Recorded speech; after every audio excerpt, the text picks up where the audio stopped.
This is one of the most highly anticipated but also most polarizing releases of 2024. What's up everybody, I'm Seth Fowler, and of course the shoe that I'm talking about is the upcoming Travis Scott Air Jordan 1 Low Canary. So there was a rumor last year that the Travis Scott Air Jordan 1 Low Golf was going to be the last Travis Scott Air Jordan 1 Low to ever release. A rumor that I don't know where it started. I may have perpetuated a bit with my review of that sneaker, but I didn't know. But as we've now seen through leaks and also having pairs in hand, those leaks were just not true. In fact, those rumors are so untrue that not only are we getting at least one Travis Scott Air Jordan 1 Low this year, we're at least getting two and possibly more. But this is a pair that's releasing first. This is the women's Travis Scott Air Jordan 1 Low Canary Yellow. It's supposed to release on May 17th for a retail price of $150. And I've got to give a huge thank you to Secret Sauce for sending over this pair of sneakers for me to review for you guys early. Make sure to check out Secret Sauce through the link in the top of the description below. They help you get crazy hyped up pairs of sneakers like this for retail, whether you're a collector or reseller. They're a great service to use. But like I said, these guys release in May for a retail price of $150, which, let's be honest, they're gonna be really difficult to get unless you're using a service like Secret Sauce. Of course, you can grab them for resale, which right now I think is between $1,500 to $2,000. I'm sure the price is gonna drop as we get closer to the release date, but still,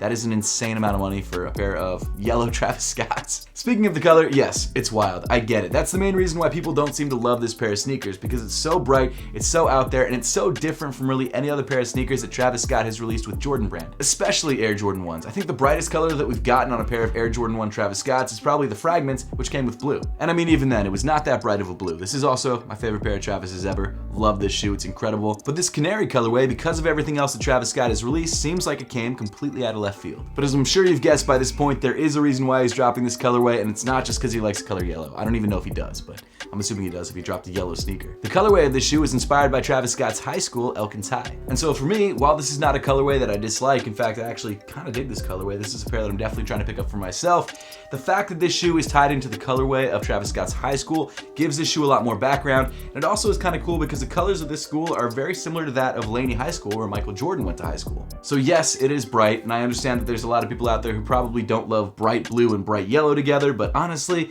it's a different look, and I really like it. But at this point, why don't we dive a little bit deeper into the sneaker itself and find out the materials and parts that make up this shoe. Starting off around the toe of the sneaker on the mud guard, you've got this really buttery, smooth feeling nubuck that obviously comes in bright canary yellow. Having this shoe in hand, the yellow used on the nubuck is actually a little bit less bright than I expected. It's a bit more muted, it seems a bit more dusty almost, and I kind of dig that about it. It makes the shoe feel a little bit less childlike and playful than I originally thought that it was gonna look in hand. It's actually a pretty dope sneaker. I get it. Some of you guys might think that I didn't like this shoe until I got it in hand. There are shoes like that for me, but this shoe is a shoe that I was always interested in because I'm kind of intrigued by the colorway. Continuing up to the center of the toe, you've got this white colored tumbled leather. I've got to be honest, the leather quality does not feel that great. It feels kind of plasticky, which is frustrating because the nubuck feels so good. I don't know if the nubuck's actually high quality nubuck. I would assume that it's not, but the leather just feels like those plasticky leathers that I've seen on some recent Air Jordan 1s. It just sucks. Do I have any pairs that have the same leather?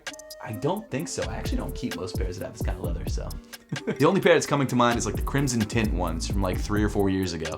That pair had very, very similar feeling leather. It feels plasticky, and it probably is. It's probably synthetic leather. But hey, whatever. Most people probably aren't gonna be buying this shoe because of the leather quality. They're gonna be buying it because of the hype. And you can't really fault them for that. Continuing back on the shoe to the eye stay, you've got more of that canary yellow colored nubuck, and then weaving through the eyelets, you've got these bright yellow, lightly waxed laces. Then underneath the laces, you've got this yellow nylon tongue. It's kind of your standard Air Jordan 1 material, and at the top of the tongue, you've got this black tag that has the Nike Air branding embroidered into it in bright red. Of course, because this shoe is a Travis Scott Air Jordan 1, you've also got a second tag on the tongue on the lateral side of the shoe. In this case, it comes in white or sort of a light gray with Cactus Jack embroidered into it in blue. Moving inside the sneaker, you've got a bright yellow sock liner, and rounding things off on the inside, you've got mismatched yellow insoles. I think this is the same pattern that you get on most of the other Travis Scott shoes. Let me grab my Travis Scott Olives, actually. No, actually, these are different. Okay, well, I've seen this Travis Scott branding on different pairs of Travis Scott ones before, so it's more the same, but it's in a different color. So that's something. But now let's get into sizing and fit. And to tell you guys how these feel on feet, let's take them outside and try them on. All right, so moment of truth. It's time to try on the Travis Scott Air Jordan 1 Low Canaries, a shoe that a lot of people are like, why is it yellow? And to be honest, it's different, I'm not gonna lie, but I really like the way that this shoe looks a lot. Of course, this shoe is technically a women's release, which means that it is gonna be sized a little bit differently. The cut of the shoe is gonna be the same, but the actual sizing method is gonna be different. So for example, a 10.5 in these is a size 9 in men's. Essentially, women's sizes are a size and a half smaller than men's sizes. So like I said, 10.5 in women's, size 9 in men's. I'm a size 9. I went with the size 10.5 women's because that's a size that should fit me. Time to try them on. let's see how they fit. I'm liking this look. I'm not gonna lie, I did the laces a little weird, so the knots are a little small, but that's fine. So sizing wise, yeah, standard Travis Scott Air Jordan 1 low sizing, standard Air Jordan 1 low sizing, and you should be fine. Again, these are women's only sneakers, and they might not go up to like a size 13. Keep that in mind if you're a larger size. There might be some sizes available online, maybe, but that might change when we get closer to the release date because Nike might not actually release larger sizes. I'm not 100% sure what the sizing range is gonna be, but if you're a larger size, it will be more expensive and more difficult to get your pair. Of course, we got birds and jets and everything out today. They all love the Travises. You know what, style-wise too, I really dig these. The yellow is crazy, it's out there, but it's a pair of Travises, so you can get away with it. I realize it's a very hype-beast thing to say, but let's be real. That's why you can get away with it. There was something about the all black Phantoms that I didn't like, and I think it's because they looked like a pair of Vans because they were all black. These ones, they look playful for sure, but they don't look like a pair of Vans. They look like a pair of bright yellow shoes. Man, can you imagine if you went to ELKINS High School? You would have to have a pair of these. If you're watching and you're from that high school, sorry, it's gonna be tough, but hey, if you can grab them, worth it. Seriously, don't forget the women's sizings. In most cases, the larger number will be the women's size and the smaller number will be the men's size. For example, again, 10.5.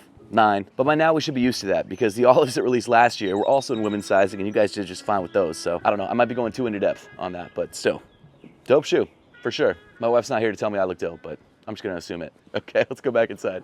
Continuing back on the lateral side of the shoe, you've got more of that white tumbled leather on the midfoot of the sneaker, and then right on top of that, you've got this bright yellow backwards Nike swoosh. Again, the reason for the super bright colorway is the ELKINS High Knights. I get that it might not be for everybody, but it's kind of different. I like it. Plus, there's just something about this backwards Nike swoosh that I like. It kind of follows the contour of the sneaker nicely. I don't know. I guess I wouldn't want every pair of Air Jordan 1s to have it, but it is cool that there are a couple pairs floating around out there that have this backwards swoosh. I think it's a nice touch. Moving around to the medial or inside of the shoe, you've got a standard Nike swoosh, also in bright blue, and then beneath that you've got the Cactus Jack logo printed onto the white leather panel in, I guess, sort of a red color?